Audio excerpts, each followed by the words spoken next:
Esta es una producción de Grupo Fórmula. Encuentra más contenido como este en radioformula.mx.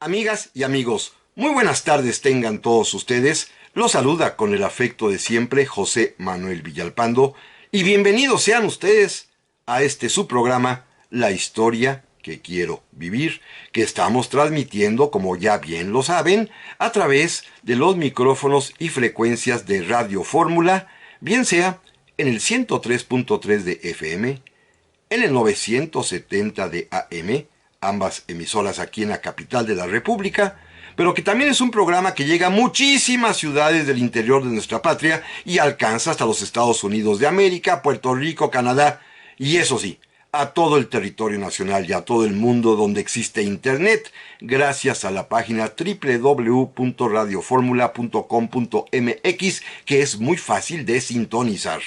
Este es un programa grabado, pero sin embargo, como todos los sábados por la tarde, los sábados de historia aquí en Radio Fórmula, nos estamos acompañando mutuamente gracias a la maravilla de esta tecnología electrónica que permite realizar estos programas. Y sin embargo, como bien ustedes lo saben, y lo agradezco infinitamente, estoy atento a sus comentarios, comunicaciones, quejas, preguntas que tengan ustedes a bien formularme, ya sea a mi correo electrónico villalpandohistoriador@gmail.com o también a mi página de Facebook, Villalpando y la Historia. Amigas y amigos, si les parece bien, vamos a iniciar el tema de hoy. Es que miren ustedes, justamente en el pasado mes de abril, tuvimos una conmemoración más centenaria. Si ustedes se han percatado y han seguido los últimos programas, en realidad, casi en lo que va ya de este año, nos las hemos pasado recordando sucesos acontecidos hace 100 o 200 años. Y es que este año de 2021 es pródigo en este tipo de conmemoraciones, celebraciones dirían algunos, pero no podemos dejar de hablar de ellas porque son sumamente importantes. Ya, por ejemplo, platicábamos en su momento de los 200 años de la consumación de nuestra independencia. Ya también platicamos hace unas cuantas semanas, ustedes lo recuerdan perfectamente bien, acerca, por ejemplo, del centenario de que Ramón López Velarde escribiera La Suave Patria. Bueno, hoy tenemos otro asunto también centenario, ocurrido justamente en el año de 1921, en el mes de abril de ese año. Obvio, no pude platicar a tiempo de él porque hay tantas cosas de qué hablar que no me da tiempo materialmente de poder dedicarme a temas específicos como yo quisiera con la amplitud que merecen. Pero sin embargo, aquí estamos, una vez a la semana, una hora, pero cumpliendo con los temas trascendentales. Y el de esta ocasión lo es, ¿eh? Hace 100 años, en el mes de abril, José Vasconcelos, este gran intelectual mexicano, este gran pensador, escritor, político y servidor público, diseñó, propuso, compuso, se inspiró para crear tanto el escudo como el lema de la entonces Universidad Nacional de México, escudo y lema que todos conocemos y que permanece hasta nuestros días como el logotipo oficial, diríamoslo así, de nuestra máxima casa de estudios. Inclusive, en su diseño, él mismo lo diseñó. Y en el texto de lo que dice ese escudo: por mi raza hablará el espíritu. Tanto el escudo, su diseño, como la composición de lo que allí dice, fueron obra de José Vasconcelos, quien ese entonces era precisamente rector de la Universidad Nacional. Este es el tema que platicaremos hoy en día. Vasconcelos como rector, que tendrá de alguna manera su coronación histórica cuando proponga al Consejo Universitario y cuando le aprueben ese escudo y ese lema que, repito, hasta el día de hoy permanece inalterable y es símbolo de orgullo para los universitarios de México y para todos los mexicanos en realidad, ¿eh? Vamos a explicar al ratito en qué consiste ese escudo y por qué puso ese lema. Pero mientras, la pregunta es, ¿por qué Vasconcelos fue rector de la universidad? Este es un personaje que nos ha ocupado en diversas ocasiones, ustedes lo recuerdan perfectamente bien, hemos hablado mucho de él, y últimamente en este año, también en este año, porque también se conmemoró una fecha importante, los 90 años de la muerte de Antonieta Rivas Mercado, ustedes recordarán, hablamos de ello hace 2, 3 meses, pues el compañero el que estaba ahí con ella, de alguna manera el causante indirecto de su suicidio, fue el propio José Vasconcelos. Allí hablamos de él, y hablamos de él en términos de su vida privada, en términos de sus comportamientos amorosos, en términos de, y lo diré con todo respeto, las bajezas a las que llegó en el trato con las mujeres. Sí, era un hombre, como seguramente son o somos la gran mayoría de los seres humanos, con esa doble, no sé si personalidad o moral, pero sí con esa doble conducta. Somos capaces los seres humanos de realizar grandes hazañas y al mismo tiempo somos capaces de realizar y cometer absurdas y vergonzosas actitudes. Esto es, finalmente, la esencia del ser humano con toda certeza.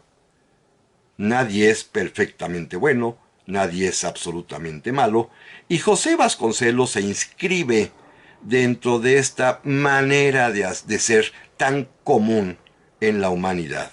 Un hombre que tiene virtudes y defectos. Defectos terribles, que ya los mencionamos en aquella ocasión y hoy ya no insistiré más en ello. Hoy hablaremos de sus virtudes y sobre todo de una de ellas. Las cualidades que tenía, geniales como educador, como creador de instituciones educativas, como un místico auténtico de la pedagogía en México. Ese también es un José Vasconcelos que merece la pena hablar de él. Miren, como todos sabemos, y no haré su biografía, Vasconcelos estudiará en la Escuela Nacional Preparatoria, en época todavía porfiriana. Igualmente después ingresará a la Escuela Nacional de Jurisprudencia para convertirse en abogado, también en época de don Porfirio. Esto lo digo y a propósito porque Vasconcelos la pasó muy a gusto, tanto en la preparatoria como en la escuela de Derecho. No solamente por la calidad de los profesores que le impartieron clase, sino porque fue el tiempo propicio en que estos hombres, sus maestros, más sus amigos que tenían la misma calidad intelectual que él, hicieron un ambiente, provocaron un ambiente de estudio, de reflexión, y si bien Vasconcelos había elegido ser abogado, su verdadera pasión era la filosofía. Pero la filosofía profunda, ¿eh? La filosofía en sus clásicos, en sus lecturas minuciosas que anotaba, comprendía, digería, reflexionaba de Platón, de Aristóteles, de Sócrates. Bueno, su tesis profesional lo hizo sobre Pitágoras. Y eso que la tesis era de derecho, ¿eh? Habló sobre Pitágoras. Es decir, es un hombre que tenía el pensamiento clásico perfectamente asimilado, producto de algo que hoy ya no se estila. Horas, muchas horas de lectura, de leer a los clásicos del pensamiento griego y romano. Un hombre, pues, con una formación rigurosamente latina, en el más amplio sentido de la palabra, que comprendía, por supuesto, el haber leído a los griegos, a los romanos, pero también, en general, a todos los europeos, de el tiempo pasado, lo que puede llamarse las letras clásicas. Este hombre pronto pone su despacho, comienza a irle bien como abogado, era muy próspero, pero también siente el llamado de la reivindicación social y atenderá por supuesto, cuando Francisco Ignacio Madero convoque a la revolución. Vasconcelos, muy joven aún, se unirá a Madero, formará parte de este incipiente grupo de civiles, pensadores, profesionistas que se unen a la Revolución Mexicana. Después fungirá como representante de don Venustiano Carranza en los Estados Unidos porque él dominaba el idioma inglés, como un agente confidencial para conseguir el reconocimiento tanto de los Estados Unidos como de las potencias europeas, teniendo su sede de trabajo en Washington. Repito, dominaba el inglés, ¿eh? Esto es algo bien importante, sabía idiomas. Y después, cuando triunfe la revolución constitucionalista, para irnos rápido, Carranza mismo lo va a designar director de la Escuela Nacional Preparatoria perteneciente a la Universidad Nacional. Será su primer encargo educativo. Él nunca había sido maestro, nunca había sido ni siquiera profesor. Su única incursión había sido formar parte de un ateneo de la juventud que había formado con otros jóvenes, pero sin embargo aceptó el encargo, entusiasmado por dirigir su propia escuela preparatoria. Pero de esto, amigas y amigos, vamos a platicar en un momentito más. Ya estamos aquí, amigas y amigos, para el segundo bloque del programa de esta semana, en el cual estamos platicando acerca de José Vasconcelos. José Vasconcelos, y en este programa específico, como educador, como creador de instituciones educativas y sobre todo, que será finalmente el motivo central de lo que hoy platicaremos, como el creador, quien ideó el escudo y el lema de nuestra universidad. Por mi raza hablará el espíritu. Frase escrita, propuesta por José Vasconcelos y que permanece entre nosotros. Decíamos hace un momento que tendrá su primera experiencia educativa como director de la Escuela Nacional Preparatoria, que fue designado por Venustiano Carranza en 1914. Antes solamente había participado como un orador distinguido en el Ateneo de la Juventud, formado por otros brillantes jóvenes de su tiempo que habían dado conferencias a obreros, a clases populares, pero sin embargo nunca había sido maestro. Tiene esta oportunidad enorme de dirigir su propia escuela donde él estudió la prepa. Le encantó, pero únicamente permaneció allí 2 meses porque Vasconcelos siempre fue muy crítico de Venustiano Carranza. No va a omitir los comentarios que a él le parecían pertinentes para hacerle ver a Carranza en lo que se estaba equivocando. Y esto a Carranza no le gustó, lo cesó y Vasconcelos salió huyendo y se fue a refugiar en Aguascalientes, en donde estaba reunida la famosísima convención. Allí se va a convertir en un ideólogo importante de ese episodio tan poco estudiado y tan poco valorado que es la Convención de Aguascalientes, en donde concurrían personalidades como Pancho Villa, o como Felipe Ángeles, o como los representantes de Emiliano Zapata, y pues Vasconcelos va a destacar, inclusive él será quien redacte el programa y el ideario y el manifiesto que la Convención de Aguascalientes dará a conocer al pueblo de México, y se va a convertir en un hombre de las confianzas del general Eulalio Gutiérrez. Ustedes recuerdan que Eulalio Gutiérrez será el primer presidente de la República emanado de la Convención de Aguascalientes. No voy a platicar mucho de ese tema en este momento. Recuerden que hubo 3 presidentes: Eulalio Gutiérrez, Roque González Garza y después Francisco Lagos Cházaro, todos ellos que duraron menos de un año entre todos. Don Eulalio duraría un par de meses, pero en esos 2 meses integró gabinete e invitó a José Vasconcelos a formar parte de él, dándole el cargo de ministro de Instrucción Pública, como se llamaba en aquel tiempo, a la entidad encargada de la educación, el Ministerio de Instrucción Pública.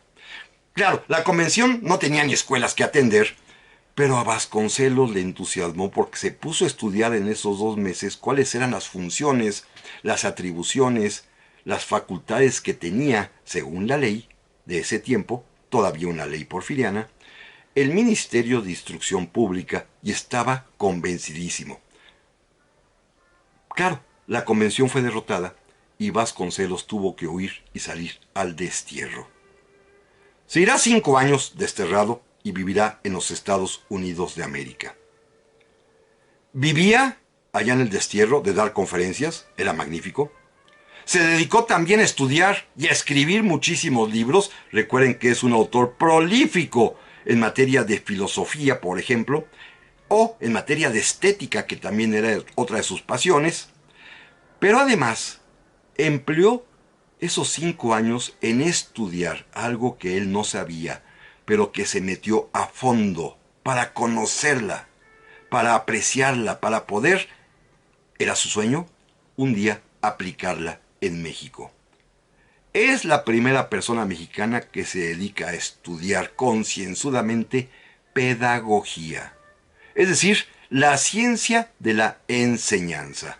Vasconcelos decide ser un pedagogo. No tendrá título profesional de eso porque sus estudios son de alguna manera libres, autodidactas, pero se va a convertir en un auténtico experto y conocedor de la ciencia de la pedagogía, con la idea utópica en ese momento de un día aplicarla en México.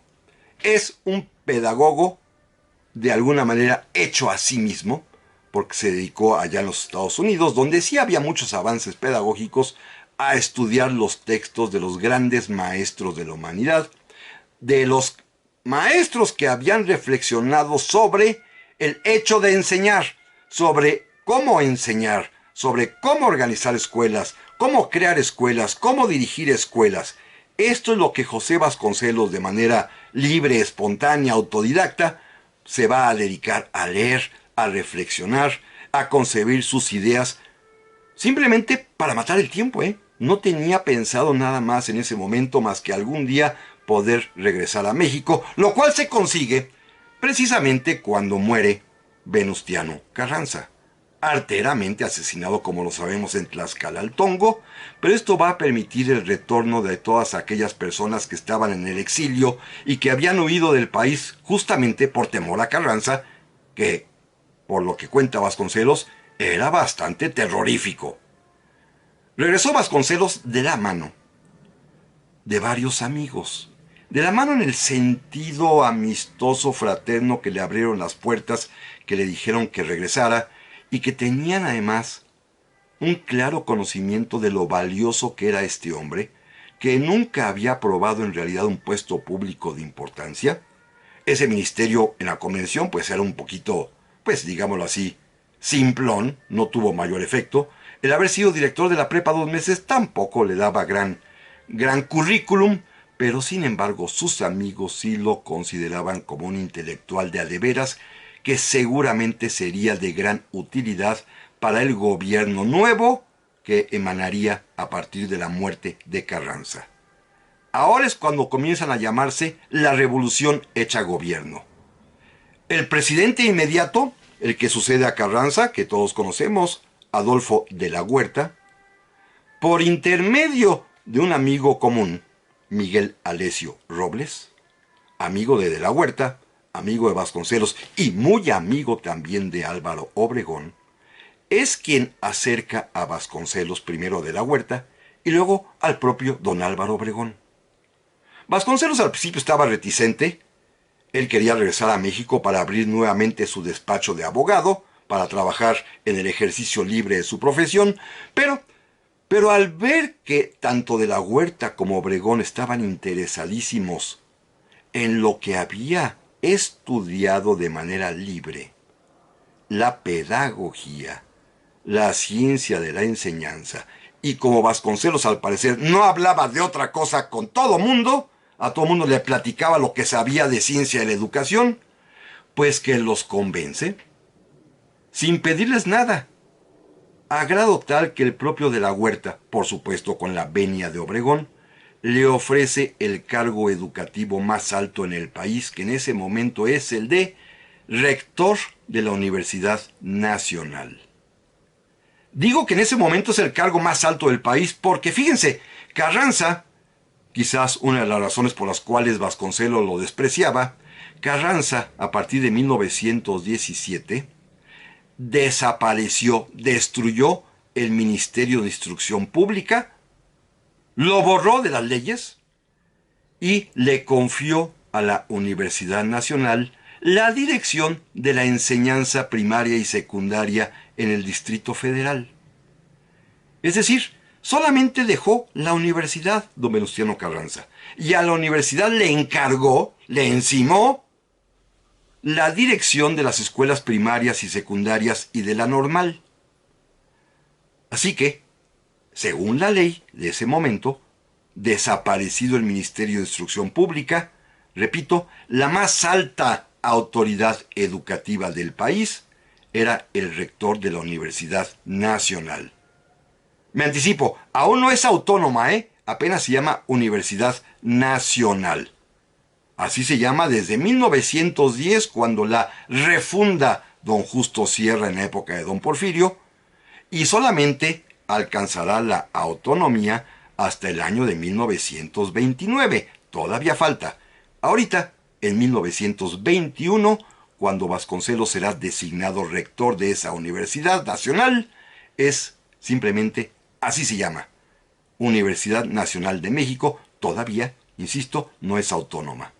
Así que Vasconcelos, pues sin querer, por estar plática y plática y plática de sus cosas y de sus temas educativos, hizo o provocó, quizás lo hizo con esa intención, de que Adolfo de la Huerta, Álvaro Obregón y por supuesto con la recomendación de su amigo común Miguel Alesio Robles, invitaran a José Vasconcelos a integrarse al gobierno de la República y que ocupara la rectoría de la Universidad Nacional, y aceptó.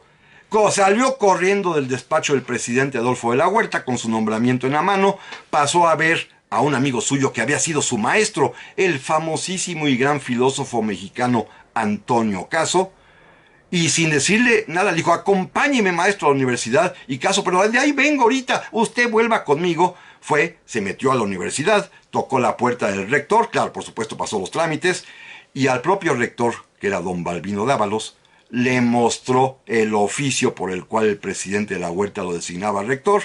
El pobre don Balbino, que también había sido su maestro de literatura en la prepa, pues no le quedó más remedio que recoger sus cosas e irse, y Vasconcelos tomó posesión de la rectoría de la Universidad Nacional de México inmediatamente.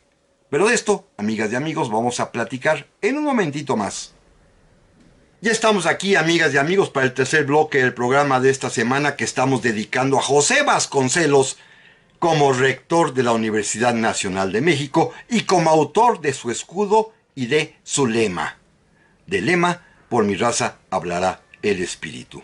Decía yo hace un momento que Vasconcelos pues asume el cargo de rector literalmente con cierto desplante grosero, diciéndole a su maestro Balbino Dávalos: oiga, pues yo ya soy nuevo rector, así que recoja sus cositas y váyase. El pobre maestro pues con toda la pena lo tuvo que hacer, y Vasconcelos tomó posesión de la rectoría.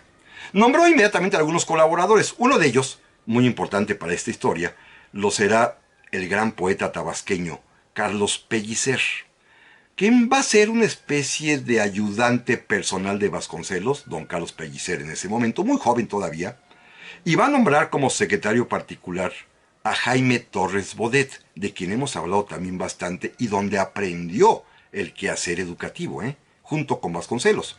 Pero Pellicer, déjenme regresar a Pellicer, pues un día paseaba por el centro de la Ciudad de México y pasó por una tienda y encontró que en ella vendían una estatuita de mármol, lastimada, rota, pero que representaba la Minerva. Fue corriendo y le dijo a Vasconcelos, y Vasconcelos ordenó que la comprara, y la colocaron en el escritorio del rector de la Universidad Nacional de México. Minerva. Vasconcelos estaba emocionadísimo. Minerva es la diosa de la sabiduría. Y de eso se trataba, de que un hombre sabio pudiera transmitir lo mucho que sabía para poder diseñar la educación en México. Una estatuilla, por supuesto, histórica.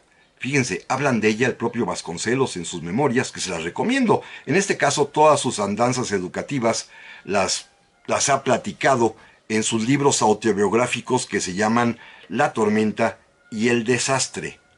Ahí platica, por ejemplo, en La tormenta y en el desastre, de esa estatuilla de Minerva que encontró Carlos Pellicer. Luego, más adelante, me brinco simplemente, Jaime Torres Bodet, también en sus memorias, va a hablar de la misma estatuilla de la Minerva.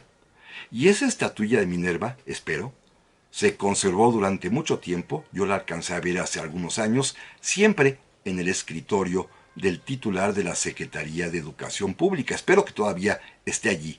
Es la Minerva de Vasconcelos, la diosa de la sabiduría. Pero bueno, Vasconcelos inmediatamente comienza a trabajar, comienza a dirigir la universidad. Fíjense, dirige las escuelas profesionales de la universidad, que en ese momento hay 3 o 4. Por ejemplo, medicina, derecho, ingeniería, arquitectura. También dirige, como parte de la universidad, la Escuela Nacional Preparatoria. Pero también tenía, por efecto de aquel decreto de Carranza que ya comentamos en bloque pasado, a su cargo las escuelas primarias y secundarias del Distrito Federal, pero también tenía a su cargo las bibliotecas públicas, que ni había, y también tenía a su cargo los museos, que además había uno solo. Así que pues se puso de inmediatamente manos a la obra y se puso a trabajar, a dirigir la universidad por una parte, pero por otra parte a concebir, a poner por escrito su gran plan educativo para proponérselo a Obregón, que finalmente Obregón lo va a aprobar. Obregón va a ordenar la creación de la Secretaría de Educación Pública, que este año de 2021 también cumple 100 años de haber sido creada. Y por supuesto, el primer secretario de Educación Pública lo será el propio José Vasconcelos. Pero eso no es tema de este programa. En cambio, sí es tema que dedicó los meses que fue rector de la Universidad Nacional de México a preparar el gran programa educativo mexicano con el cual la revolución hecha gobierno le cumpliría al pueblo de México. Pensó Vasconcelos que el plan educativo debería contener 3 grandes ramas. Primero, un departamento escolar, es decir, la dirección de las escuelas públicas, que comprendería, fíjense bien, en ese momento no hay autonomía, recuérdenlo. Este departamento escolar comprendería la dirección de la Universidad Nacional, con todas sus escuelas profesionales, con la preparatoria, pero también la dirección de las escuelas de educación básica, secundaria, primaria y la educación normal, o sea, la que se especializa en formar maestros, y también las escuelas rurales, las escuelas que irían a visitar al campo mexicano para educar, instruir a nuestros campesinos. Esta era su gran visión escolar. Pero también había, y como parte fundamental de su proyecto, un departamento de bibliotecas. Él estaba seguro, como él mismo lo había vivido, que solamente leyendo, con la lectura, el individuo, hombre o mujer, podían progresar, podían crecer, podían madurar. Había que leer. Esto es algo que hoy en día ya es algo totalmente, por lo visto, obsoleto o pasado de moda, porque ya muy poquísima gente, pues muy poca gente lee.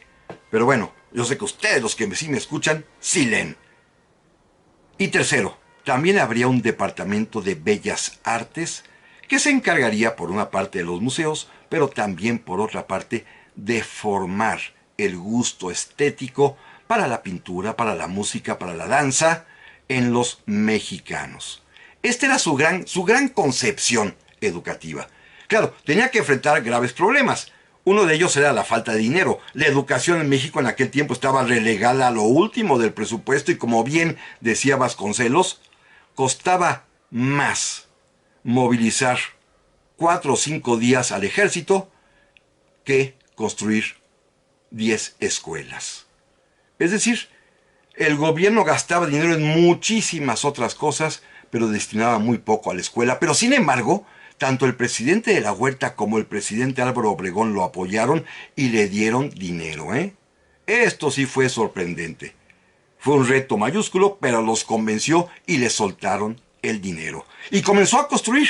Construyó, por ejemplo, el famosísimo hoy en día Palacio de la Educación, el edificio sede de la Secretaría de Educación Pública, que es obra de Vasconcelos. Construyó centenares de escuelas, una de ellas, por ejemplo, muy bonita y famosa, que está en la colonia Roma, en la Ciudad de México, en la calle de Tonalá, que se llama Escuela Benito Juárez. Construyó algo que ya desapareció, el famosísimo Estadio Nacional. Pero también, con ese dinero, con mucho que le dieron, decidió también darle como regalo al pueblo de México, desde la universidad de la que era rector, libros para leer. La colección famosísima de los libros verdes, los clásicos, los mismos que él había leído de joven, porque pensaban que eso era lo que iba a nutrir el alma de los mexicanos. Para tener cultura, para tener madurez intelectual, se requería leer la Ilíada, la Odisea, las tragedias de Esquilo, las tragedias de Eurípides, la Divina Comedia de Dante Alighieri, por supuesto, los diálogos de Platón, los evangelios de Jesucristo también, naturalmente, la obra de Tolstoy, el Fausto de Goethe, los poemas de Rabindranath Tagore. Es decir, la Secretaría de Educación Pública seguiría después los pasos de Vasconcelos, quien desde la Universidad Nacional de México se dedicó a imprimir cientos de miles de ejemplares de libros que se repartían en las escuelas gratuitamente y se dejaban en los parques, en los camellones, donde hubiera banquitas para el público, en la calle, en la vía pública, en las alamedas. Ahí dejaban los empleados de la universidad montoncitos de libros para que la gente los tomara y se los llevara. Que el pueblo mexicano leyera. Claro, esto a veces mereció un poquito la burla de mucha gente que decían, oiga, pero si los mexicanos saben leer, ¿cómo les pueden dar la Ilíada para que lean? Y alguna vez el propio presidente Obregón, que andaba de visita en algún poblado, le preguntó a un niño, oye niño, ¿aquí cómo se llama? Y el niño, pues no sé, ¿que no vives aquí? Sí, sí, aquí vivo, pues no sé cómo se llama el pueblo. Y Obregón se volteó y le dijo a un ayudante, dígale al licenciado Vasconcelos que le mande la Ilíada a este niño para que aprenda y conozca el mundo. Es decir, es un esfuerzo titánico el que realizó Vasconcelos y la universidad, no siempre fructífero, pero sin embargo, un esfuerzo que valía mucho la pena desarrollar. Que los mexicanos tuviesen lectura. Hizo muchas otras cosas también como rector de la universidad, pero tuvo problemas, ¿eh? La propia Escuela Nacional Preparatoria se le declaró en huelga en contra de él, porque Vasconcelos al mismo tiempo era un tanto déspota, ríspido en el trato, había cesado a varios maestros que le parecían incompetentes, y esto provocará una huelga estudiantil contra él, contra José Vasconcelos en la preparatoria, que él mismo fue a intentar sofocar, que finalmente no lo consiguió. Lo encerraron en uno de los cuartos de la dirección de la prepa, ahí en el viejo colegio de San Ildefonso, y tuvieron que llegar los bomberos para echarles agua a los alumnos amotinados de la prepa y rescatar al rector de la universidad, José Vasconcelos, que no atinaba a veces, con su trato brusco, con su trato duro, a tratar bien a las personas. Era un hombre finalmente, con grandes ideas educativas, pero sí, en lo personal probablemente, así como las mujeres que ya comentábamos, también era bastante déspota y grosero, quizás hasta arbitrario, con las personas que seguramente a su juicio no estaban a su nivel. Pero no, es el gran rector. Y ahorita en el siguiente bloque platicaremos cómo concibió y qué significa el escudo de la Universidad Nacional. A José Vasconcelos, y se los reitero de una vez, hay que leerlo en sus 4 tomos de autobiografía que ha publicado el Fondo de Cultura Económica. El Ulises Criollo, La Tormenta, El Desastre, El Proconsulado. Vasconcelos es de lectura obligada para los mexicanos. Pero de esto, amigas y amigos, platicaremos en un momentito más. Ya estamos aquí, amigas y amigos, para el último bloque del programa de esta semana que estamos dedicando a José Vasconcelos como rector de la Universidad Nacional de México exactamente hace un siglo, en el año de 1921, y es además el autor del escudo y del lema que hasta el día de hoy ostenta orgullosamente nuestra universidad, nuestra máxima casa de estudios. Por mi raza hablará el espíritu. Decía yo que como rector de la Universidad Vasconcelos se ocupaba de muchas cosas. Dirigía la propia universidad, pero también estaba concibiendo el plan educativo para crear en octubre de 1921 lo que sería la Secretaría de Educación Pública. Pero no nos apartemos de la rectoría. Miren, trabajaba 12 horas diarias. A las 7 de la mañana iniciaba su jornada, siempre visitando las obras distintas de lo que estaba construyendo, el edificio, lo que sería la Secretaría, el Estadio Nacional, las diversas escuelas que se estaban edificando, y a las 9 en punto ya estaba en su oficina en la rectoría de la universidad y trabajaba de corridito, a veces sin comer o a veces comiendo en la propia oficina, hasta las 7 en punto de la noche. De 9 de la mañana a 7 de la noche no se apartaba de su escritorio, teniendo como inspiración la estatuilla de la Minerva que le había recomendado Carlos Pellicer. Allí atendía a maestros, directivos, funcionarios. Todo el día estaba trabajando. A las 7 en punto se iba a su casa. Llegaba, veía a su esposa, veía a los niños, jugaba con ellos tantito, merendaba. Y a las 8:30, 9 de la noche se dedicaba a reflexionar y a escribir. Él cuenta cómo le gustaba mucho encerrarse en lo que él llamaba su despacho o biblioteca, donde solamente tenían permitido entrar sus hijos pequeñitos para que no lo distrajeran los adultos, y que tenía además la característica esa biblioteca de que contaba con techos muy altos, decía Vasconcelos, para que mis ideas puedan volar libremente. En esos momentos de reflexión, en esos momentos de soledad, es cuando se le ocurrió, cuando se inspiró en lo que debería ser el lema y el escudo de la universidad. Él mismo lo cuenta en sus propias obras, en El desastre sobre todo, en La tormenta también. ¿Cómo? Estaba sentado de pronto y se le ocurrió la idea, vino la inspiración. Y él, con sus toscas manos y su tosco manera de dibujar, trazó, hizo un croquis de lo que debería ser el escudo, que a la larga lo fue, y también meditó lo que debería ser el lema. ¿Qué es el escudo? Un mapa, un contorno físico de Latinoamérica. Latinoamérica. Desde México hasta la Patagonia. Desde México hasta la Argentina. Todo este continente sudamericano, incluyéndonos a nosotros los mexicanos, porque él tenía una idea muy clara. Tenía que resurgir la raza. ¿Cuál raza? La raza cósmica que él estudió y escribió tanto sobre ella. Una raza que no es esencialmente una cuestión de carne, material, humana, sino que es una raza cultural. Se da cuenta que los latinoamericanos, como él nos llama, mexicanos, peruanos, ecuatorianos, argentinos, chilenos, brasileños, todos somos una conformación multirracial, porque hay muchos descendientes de los indios originarios, de aztecas, de mayas, de otomís, pero también de incas, de araucanos, de quechuas. Pero todos ellos también producto muchas veces de separaciones artificiales que no se permitían contactar entre sí mismos y que fueron unidos, fíjense qué interesante la reflexión de Vasconcelos, por los españoles.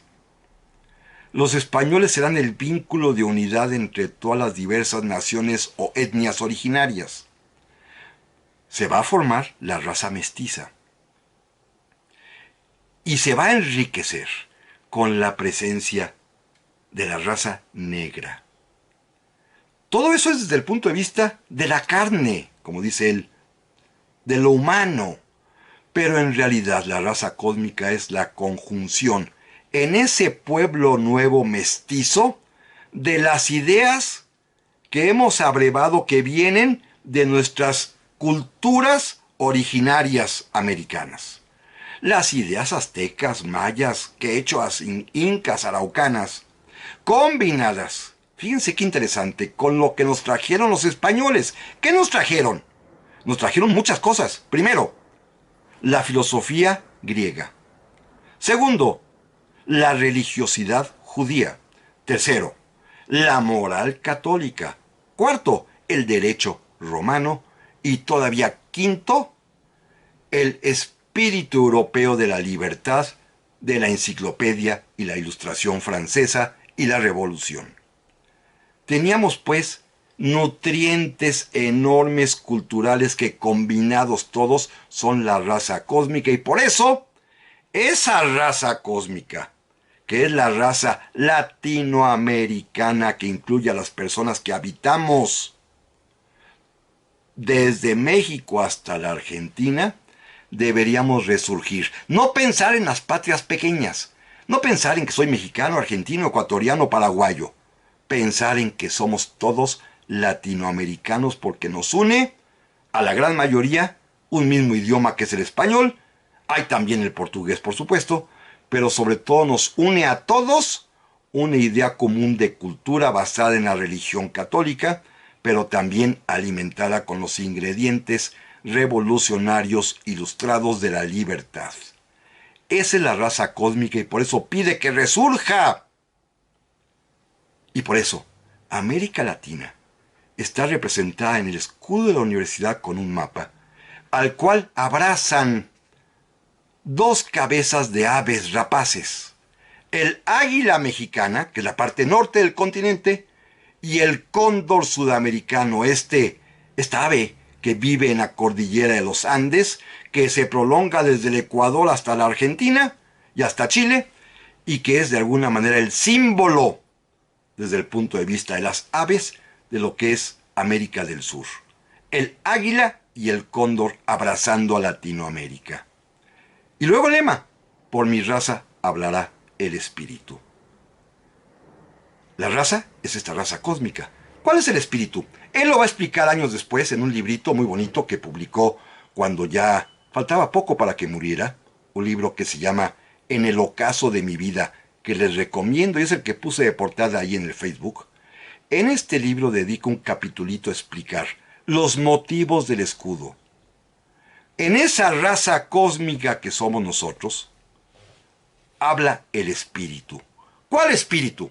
Él es muy claro. Como estábamos en un país laico y no podía poner que habla Dios, colocó la palabra espíritu, y él dice claramente, textualmente en su escrito, el Espíritu Santo, el Espíritu de Dios. El Espíritu de Dios que habla a través de la raza latinoamericana, la raza cósmica, esa raza que logra fusionar y combinar las culturas americanas con las asiáticas y las europeas, en esa raza que habla y dice, y está hablando en nombre de Dios, en nombre del Espíritu Santo, como Él mismo lo escribe, repito, en este librito que se llama En el ocaso de mi vida, que les recomiendo positivamente. Hay que leer a Vasconcelos. Este libro último es un libro de reflexiones filosófico-políticas muy importante, con cosas muy fuertes. Habla del autoritarismo, del totalitarismo, del uso político de la historia, de cómo debe ser en realidad la enseñanza y la educación, de la historia como un punto fundamental de la humanidad, y lo hace rememorar y dice: todo esto pude hacerlo y pensarlo cuando fui rector de la universidad. Amigas y amigos, les agradezco muchísimo su presencia y aquí nos escuchamos, primero Dios, la próxima semana.